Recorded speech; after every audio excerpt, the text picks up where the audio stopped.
fine to be ahead of everybody, fine to green your trade, but if in doing this you impose trade obligations on countries that cannot match them, if it damages exports of poor developing countries, then you will have a problem. And you'd better fix that problem in helping these countries to match the sort of new green standards which you are creating.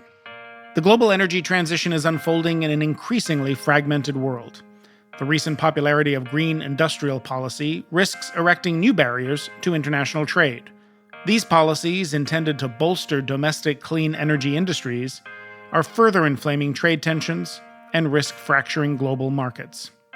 Meanwhile, great power rivalries are re-emerging onto the world stage. Russia's invasion of Ukraine and simmering tensions between China and the West have thrown into stark relief the weaknesses of the post-Cold War global order. All of this is occurring against the backdrop of a rapidly escalating climate crisis, which spans borders and which will require a concerted global effort to address. What do broad trends of deglobalization mean for the clean energy transition? What would a retreat from the norms of free trade mean for the pace of clean energy deployment? And how can policymakers reconcile domestic economic priorities with the urgency of the climate crisis? This is Columbia Energy Exchange, a weekly podcast from the Center on Global Energy Policy at Columbia University. I'm Jason Bordoff.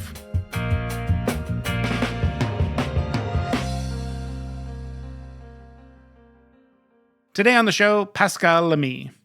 Pascal is the chair of the Climate Overshoot Commission, an organization created to address the consequences of current and past greenhouse gas emissions. Previously, he was president of the Paris Peace Forum, a French nonprofit that convenes leaders to pursue global cooperation and collective action. Prior to that, he served as the Director General of the World Trade Organization from 2005 to 2013.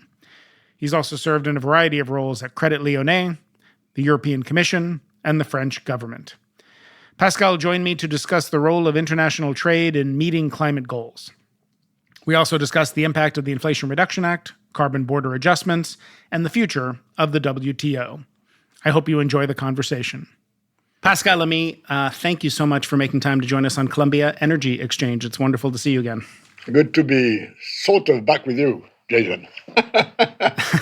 It's been a while. I was just reminding Pascal about interactions we had a quarter century ago when I started my career at the U.S. Treasury Department with Stu Eisenstadt, and you and Stu interacted a lot on issues of trade and climate negotiations and other things. So one of the things that prompted me to reach out to you now, you've been thinking about this space for a long time, but trade is very much in the news and high on the agenda when people are trying to understand where we may be headed with climate action.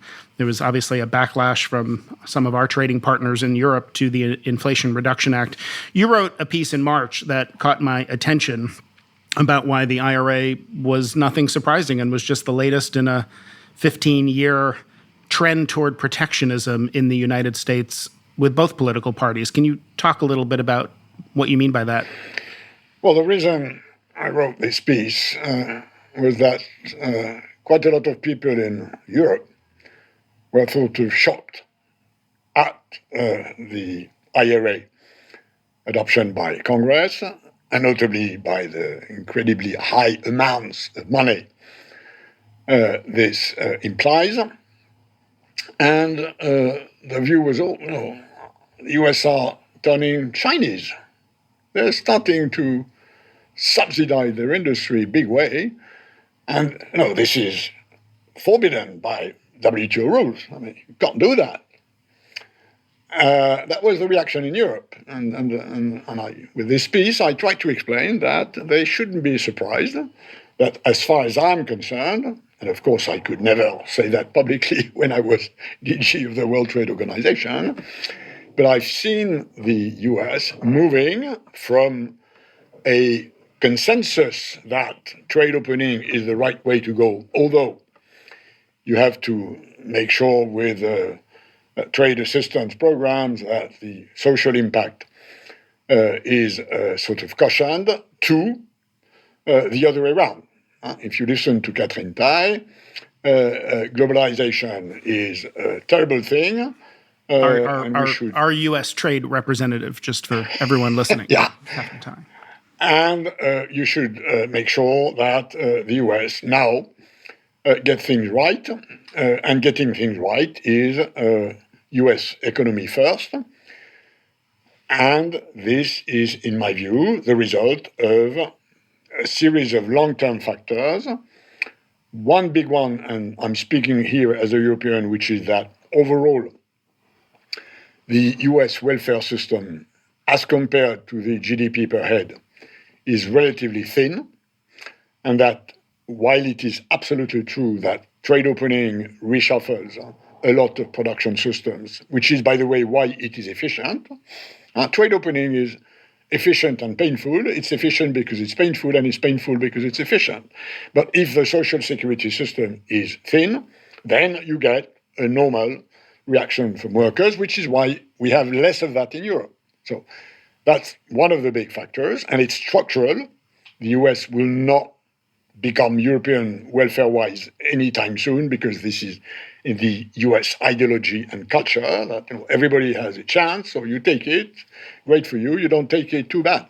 And then, of course, there is the China-US rivalry, which has led the US to the conclusion that open trade works better for China than for the US. And the reason why it works better is because they have a big sort of nationalized economy. They can subsidize and then gain market shares, either on the domestic market or on the international market. And we have to do the same. This means that we have the world of trade has changed. And the main factor why it has changed is that the US have changed, and the US are still the largest economy in the world. I mean, the EU economy is a bit larger, but I mean, we don't work exactly like the US do. And this is something which I think we all have to factor in. It will not change in the 10 or 20 years to come, because the structural factors that are behind this, and to finish my answer, it was also a bit of the same with Trump. People thought Trump would be a bad moment in US trade policy. Well, retrospectively, Trump was a bad moment, but it wasn't that bad. And the Biden administration, although the tuning is, of course, very different, the packaging, the PR part is much nicer, the reality is that substantially it's not very different. Yeah, you had 4 reasons in that piece, and you just summarized several of them. And what I heard you say, just to summarize for people, was the economic theory: trade will, on average, lower costs, can make everyone better off, but it creates winners and losers. If you don't have a good social system for making sure the winners compensate the losers, you get a backlash. And then China, U.S.-China rivalry. You may have listened or read about the speech Jake Sullivan, our national security advisor, gave at Brookings a few weeks, or I forget when, a month ago. And what he said in there, and I'm just curious your response, is we remain completely committed to free trade. We're all thinking a little differently about resilience, particularly after the pandemic, and how we think about security of supply chains, particularly for sensitive or critical materials and products. And the assumptions we had 30 years ago about this open trading system, we've learned that China's not playing by those rules. So we need to change course. How do you respond to Jake saying those things? I read that speech very carefully. I found it very cleverly drafted. It's a very nice, tailor-made costume for this new US trade policy. In between what Catherine Tai, the USTR, says, and what Madame Yellen, the Treasury Secretary, says. Madame Yellen is more on the sort of open trade, traditional liberal policies. Catherine Tai is more on, we need trade for the middle class. Jack Sullivan has crafted a representation, which I think is a nice one. The US do not look bad listening to Jack Sullivan, but in my view, it's a way to cleverly address the fact that the US are exporting their own problems to the rest of the world. And if the issue is that China does not play by the rules. This is not true. What is true is that the rules are not strong enough to prevent heavy subsidization by WTO members of some of their industries. So it's not that China doesn't play by the rules. It's that the stitches of the net of WTO disciplines, as far as subsidization is concerned, are way too wide. And the reason for that is that at the time where China was not a member of WTO, US, EU, including myself, and Japan hesitated too much in narrowing the stitches of the net of disciplines in subsidies, because we wanted to be able to subsidize Airbus or Boeing or whatever, Mitsubishi Defense labs. So we have a part of responsibility in the fact that China is subsidizing too much, because they joined an organization where subsidization disciplines were too small. And of course, everybody will understand that it's much more difficult to negotiate disciplines on subsidies with China in the WTO than with China out of the WTO. So this is the reality. And my own view, for what it's worth, is that why I understand that the US do what they do the way they do it, I prefer pricing carbon than subsidizing industry. But the reality is that for domestic political reasons in the US, pricing carbon is a no-go. And as you have to move your economy toward decarbonization, you have to use other tools, either regulation, but regulation is a very complex thing to do, not least because the border between Congress and the executive is unclear on this, and we all know that. And if regulation is not there enough, then you're left with subsidization. And if you can borrow money without any constraint, which is the case of the US, because everybody's looking for dollars, then you have a sort of imperium privilege, which is the dollar, which is why you use it.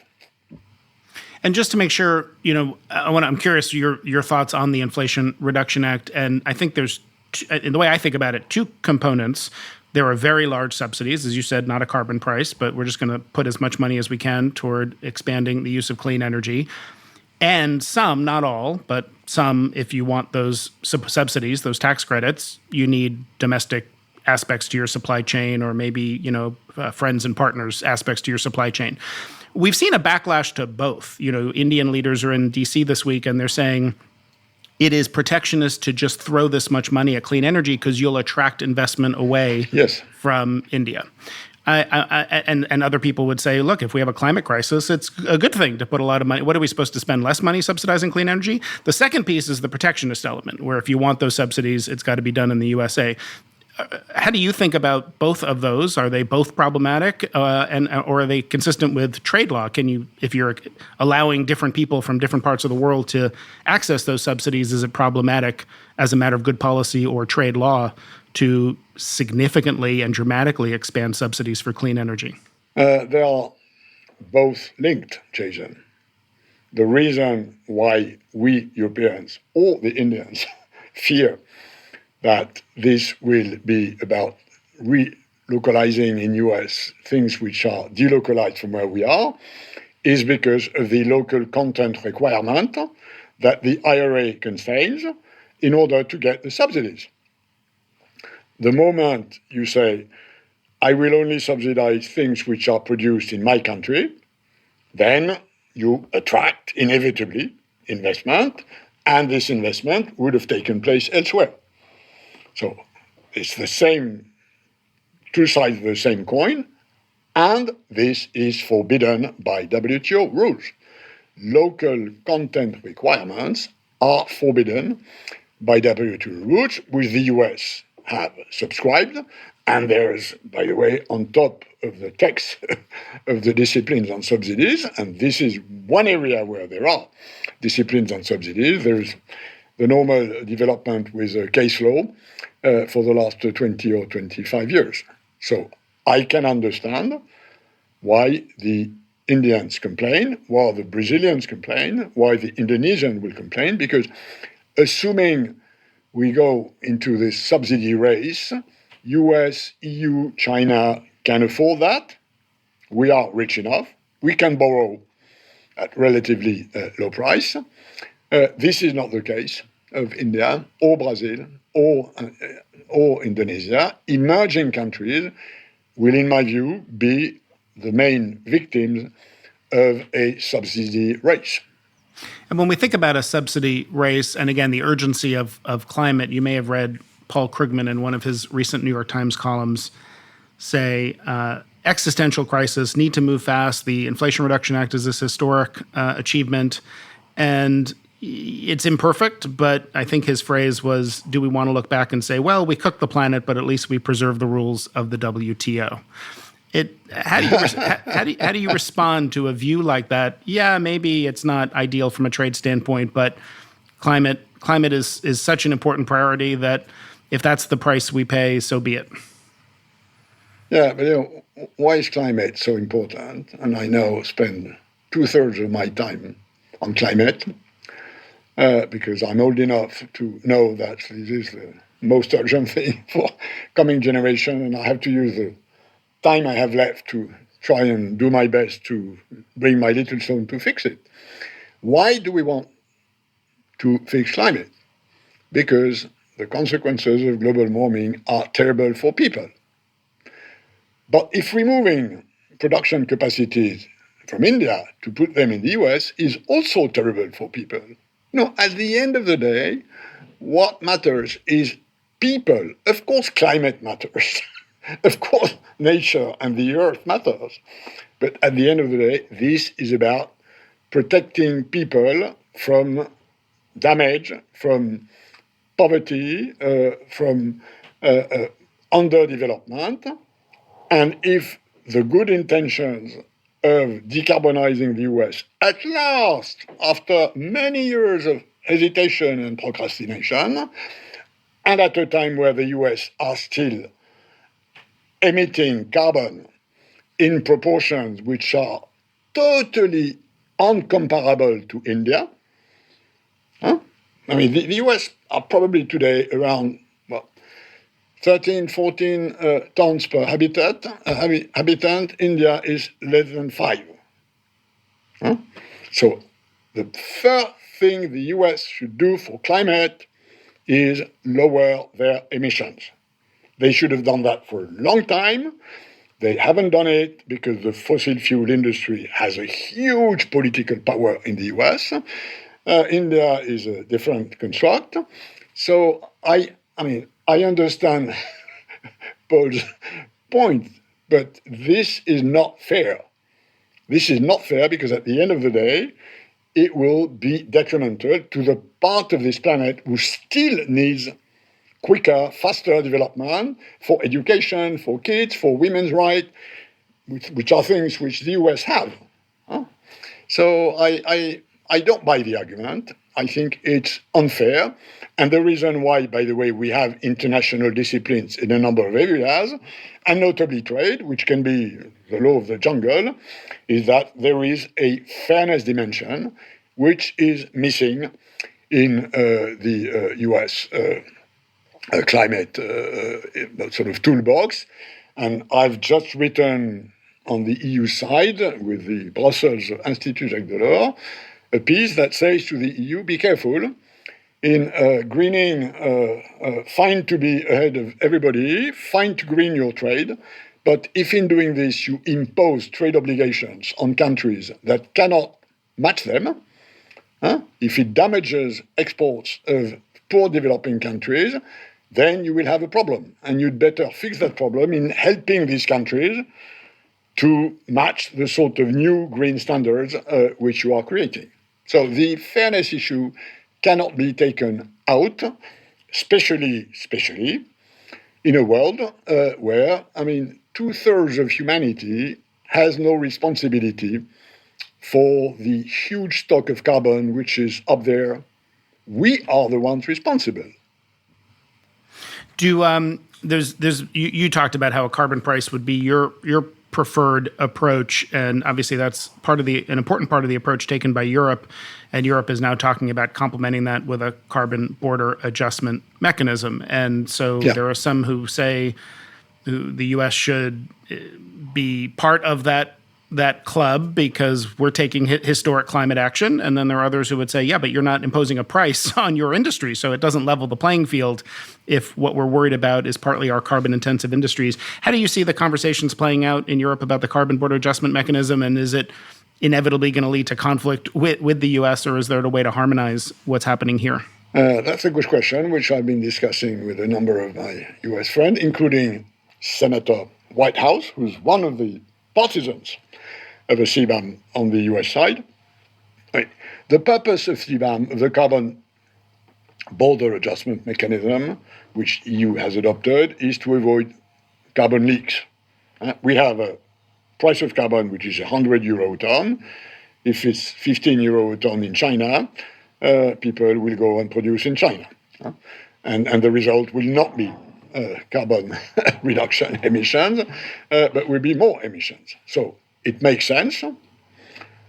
This being said, the official EU answer is, well, you export to us your clean stuff, and maybe you will still export for some time your dirty stuff elsewhere, but not in the EU. We will reduce our imported carbon footprint on top of the one we reduce in our economy.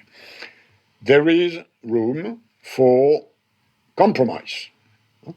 If assume there is a sectoral agreement in steel or aluminium with a carbon decarbonization trajectory, which the main players agree, then this sort of necessary border system will be less necessary because convergence will take place.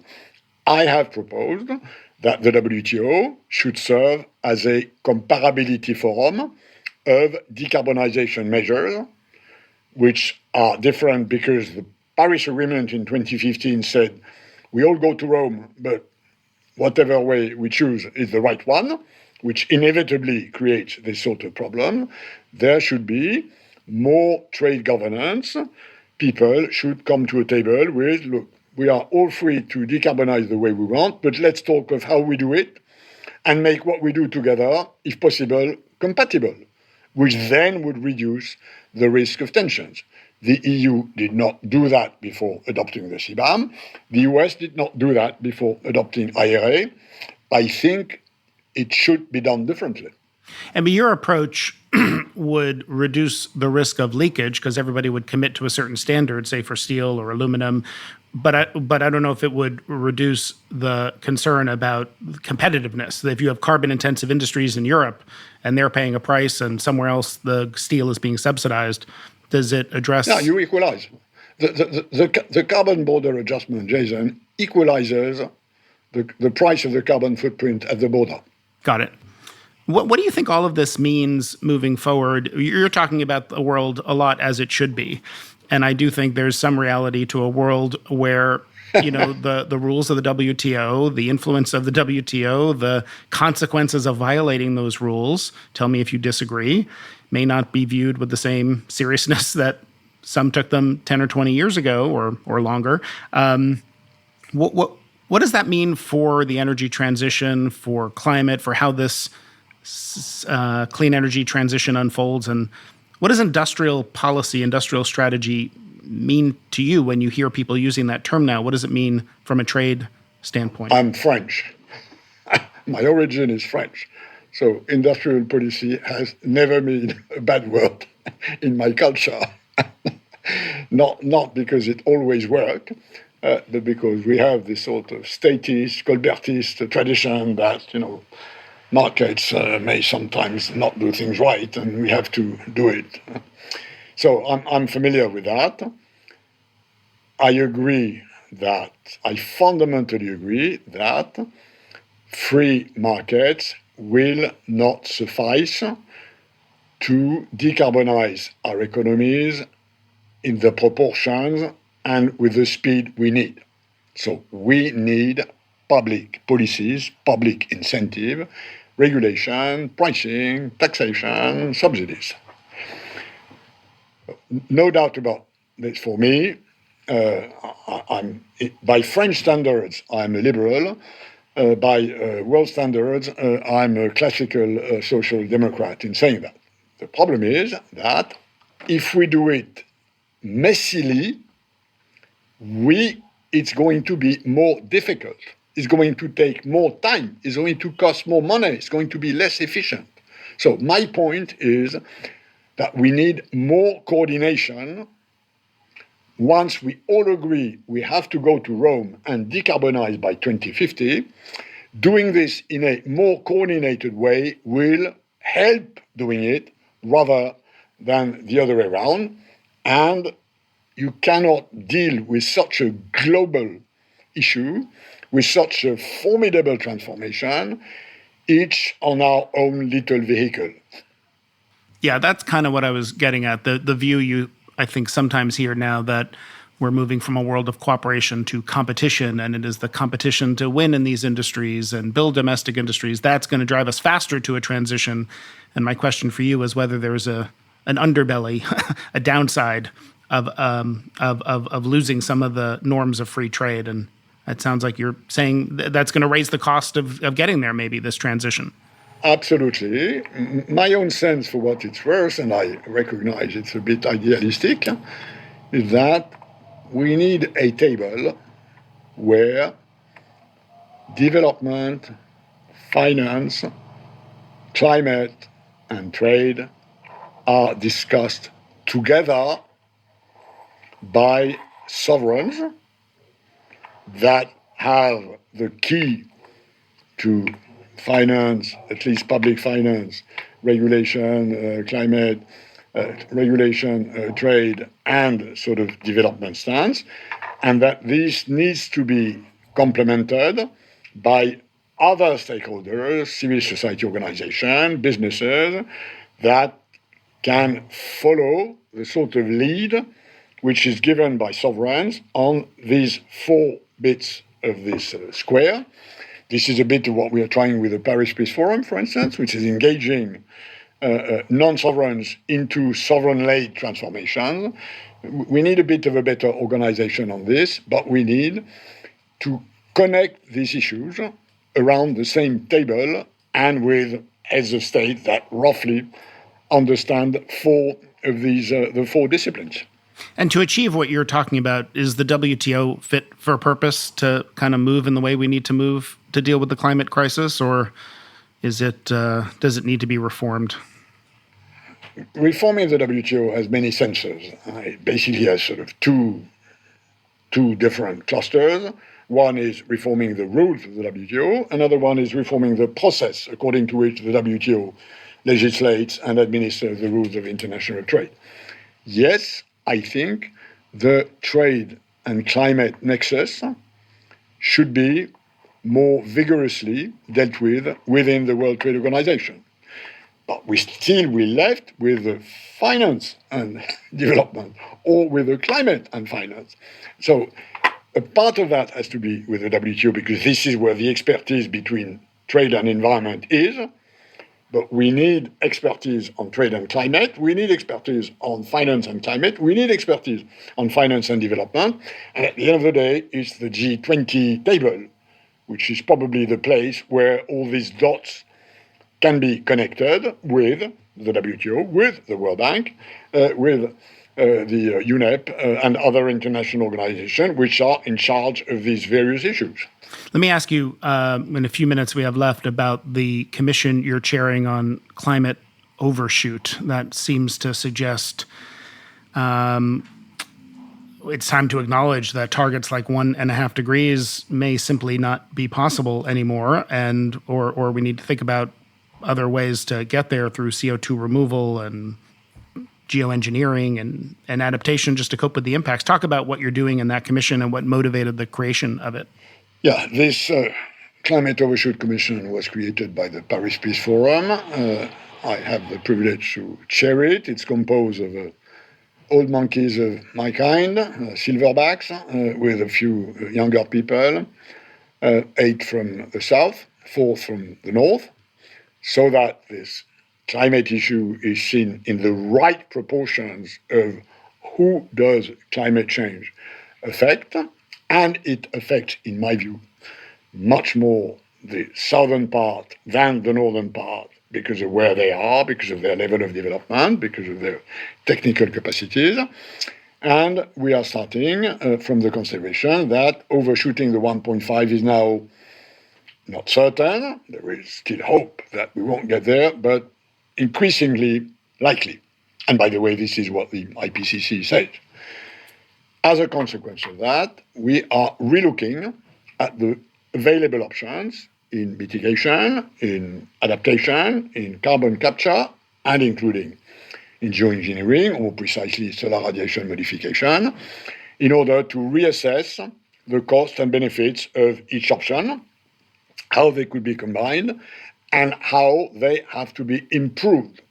We need to do better at controlling and reducing emissions, for instance, in stopping fossil fuel earlier than expected in the north, while leaving a bit of time in the south. We need to develop a much more economically efficient system for carbon capture, which for the moment is technologically moving, although not at the right scale because of economic insufficiencies. We need to redraw the various options for adaptation in order to put the enormous amounts of money which adaptation will imply on the ones that provide the largest benefit. And of course, this is very much a local issue.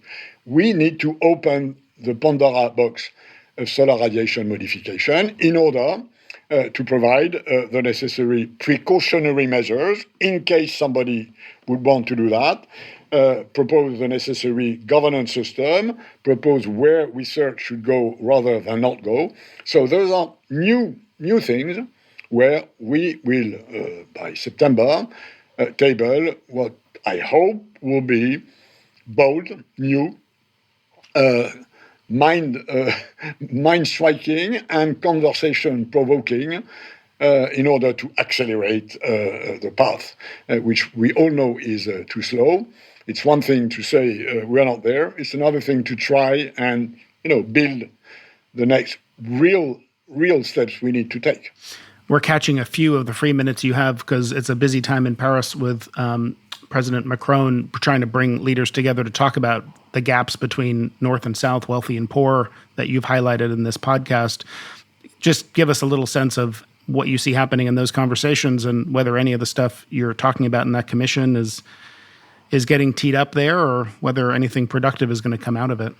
Well, I think something will come out of that. I'll be clearer tomorrow morning. They are all discussing this afternoon, and there'll be sort of outcome session tomorrow morning in Paris. And by the way, we are at the Climate Overshoot Commission. We are waiting for the results of the summit to write the finance part of the report. And Macron's summit is devoted to a triangle, which is development, climate, and finance, trying to put together an old issue, which is reforming the multilateral financial system, because when it was created in Bretton Woods, that was many, many years ago. The world has totally changed, and this needs a refit. And we've been discussing this for many times in the IMF, in the World Bank, connecting this with the necessity of climate finance, which we know are a new layer of where we need a lot of investment on top of what we needed previously for development. And so how can we face up to this new challenge, which is finding the necessary public and private investment resources in order for decarbonization to take place, both in the north and in the south, necessitates a reform of the multilateral development banks. So how do you solve this complex equation is becoming extremely important, because if we don't do that, we are going to run into a big north-south problem. Many countries in the south, and we've seen that in Sharm el-Sheikh at the last COP last year, with this loss and damage conversation, if we don't address this more upfront, in a way that convinces many people on this planet that we are all serious about this, but that the North recognizes the responsibilities it has, then we will add a North-South polarization to an existing East-West polarization. And a world that would be both East-West and North-South polarized would be even more risky than the one we are in today, which is already quite a lot. And that's, I think, what's behind Macron's view. He believes that we need to rearrange the North-South economic, climate, financial relation. And even if I don't always agree with the details, I think he's right in trying to do this. The world will be less risky if he succeeds. Yeah, well, I think we certainly agree here. The tensions rising between rich and poor countries, both because of the impacts of climate we will see, but also because of how we might go about some of the efforts to accelerate a clean energy transition if we're not careful and don't think about those along the way. That's why we prioritize that in our work here at the Center on Global Energy Policy. Pascal, Lamy, thank you for making time to be with us. I learned a lot. Hopefully we can maybe talk again in the fall when the Commission report comes out and continue this conversation. Should be over on the 14th of September during the UNGA. I'll be happy to be back with you at that time. And in the meantime, I will have hopefully stabilized the conclusion and brought this big plane into the tarmac. Good luck with that. And I know how much you have on your plate, so thank you for making time to be with us today. It's good to see you again. Thanks a lot. Thanks a lot, Jason. Thank you again, Pascal, Lamy, and thanks to all of you for listening to this week's episode of Columbia Energy Exchange. The show is brought to you by the Center on Global Energy Policy at Columbia University School of International and Public Affairs. The show is hosted by me, Jason Bordoff, and by Bill Lovelace. The show is produced by Stephen Lacey and Aaron Hardick from Postscript Media. Additional support from John Elkind, Sagatam Saha, Daniel Propp, Natalie Voke, and Q Lee. Roy Campanella engineered the show.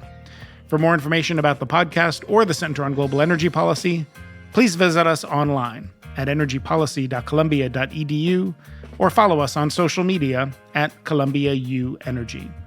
And please, if you feel inclined, give us a rating on Apple Podcasts. It really helps us out. Thanks again for listening. We'll see you next week.